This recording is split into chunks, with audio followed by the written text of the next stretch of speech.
Hello everybody, welcome to a Device Family from Mountain Blade Warband. This episode will be slightly different. You can think of it being episode 25.5. Although the title will be episode 26 though. I wanted to trade and grind off screen, but actually a lot of things happened which I decided to record, and it was a good thing I recorded because a lot of things did happen. But I did not give commentary while the events were actually taking place, so I'll add a kind of like a commentary. I will record my voice after, actually editing and putting together all the different sections of the recording, and you'll see what's exactly happened. Sit back and enjoy. So here Daemon was at Thelwood Castle, basically the last stronghold of Dragonstone. While trading salt, Daemon received word from Lady Celtigar that she wanted to see him, and in typical Daemon Blackfyre fashion, he simped his way to the castle. He had spoken to Caris Celtigar, and she had told him that she wanted him to beat up Lord Lester Morrigan, but Daemon could not find the guy who wanted to lay his hands on what was truly his. Daemon, possessive, angry and eager to win over his lover, who happens to be 26 years younger than him, wanted to find Lord Morrigan, but the coward could not be found. In any case, Daemon managed to finally deliver the letter written by Eddard Stark to the pretender Stannis Baratheon. About 1 year late, that is. A couple of hours later, Morrigan was right in front of Daemon. Daemon and the whole of the Dragonstone Lords could smell Morrigan shit himself when he saw the one true king, Daemon Blackfyre. Daemon challenged Morrigan to a fight, which Morrigan reluctantly agreed to. He was shaking in fear.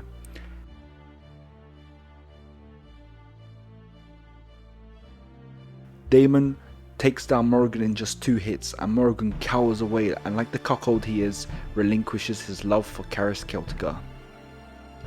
Daemon goes over to Caris to tell her about his victory, but it appears that Caris Celtigar has more men trying to win her over.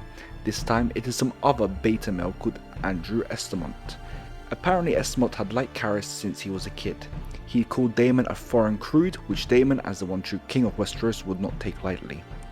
Estamont appeared to be more stern than Morrigan, since he warned Daemon that he would pay the price if he continued seeking after Lady Celtigar. Daemon challenged Estamont regardless and would show him who would truly pay the price.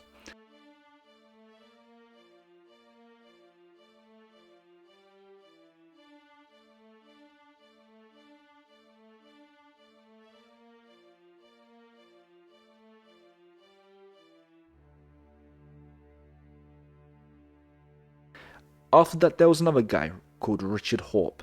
He dared to challenge Daemon's right over Lady Celtigar. Not learning from the mistakes of the previous 2 lackeys, Richard, that funny man, also gets his ass handed to him by the one true king, Daemon Blackfyre. Although they all seem to call Daemon a bastard after he kicked their ass, which is strictly speaking kinda true. After winning Lady Celtigar's favour, Daemon presses on to Tyrosh and fights in a tourney.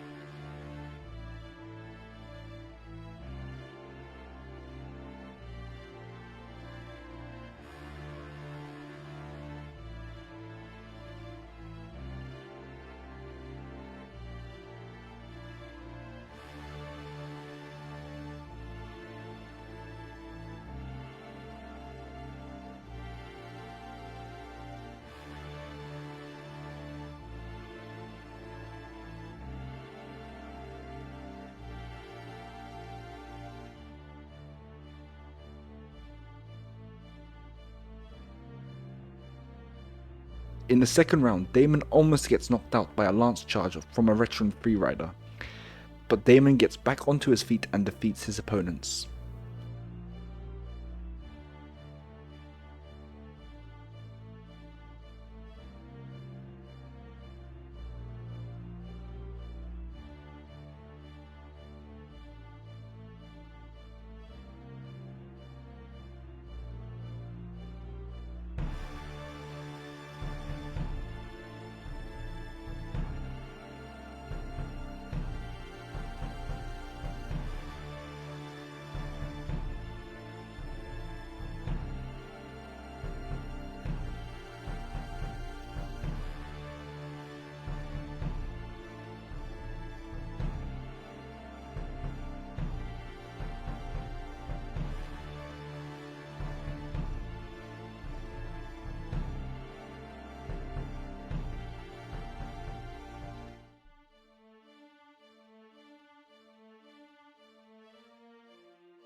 Daemon eventually fights against two of the most heavily armoured opponents at the same time, just managing to secure his entry into the next round before being knocked down. With his speed while using the sword Blackfyre, Daemon cut his way to the final round, fighting against an absolute scrub who thinks he could truly win. Daemon won 20,000 silver stags and a bunch of renown. With the money made, he establishes a new enterprise in Tyrosh, specializing in the production of sweet red. Upon his arrival back to Westeros, he finds that Tywin Lannister has dispatched his mad dog to raid his country, and the false knight Gregor Clegane was ordered to bring down House Blackfyre.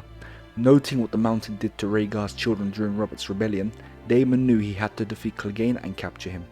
The Lannister army took a position on a hill, firing bolts of their crossbowmen at the Blackfyre lines. Daemon Blackfyre was forced to advance onto the Lannister position, and his infantry and spearmen moved in formation, with iron discipline.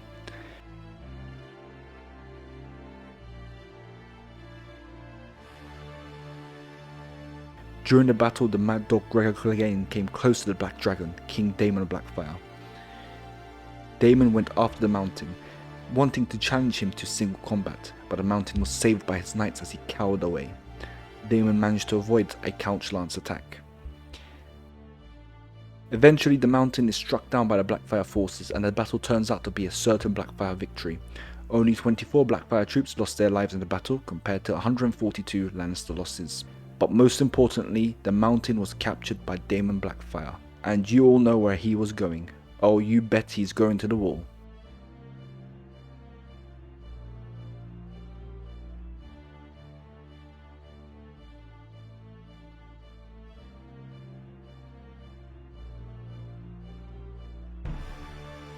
For taking up arms against House Blackfyre, the captured Lannister men were also sent to the wall.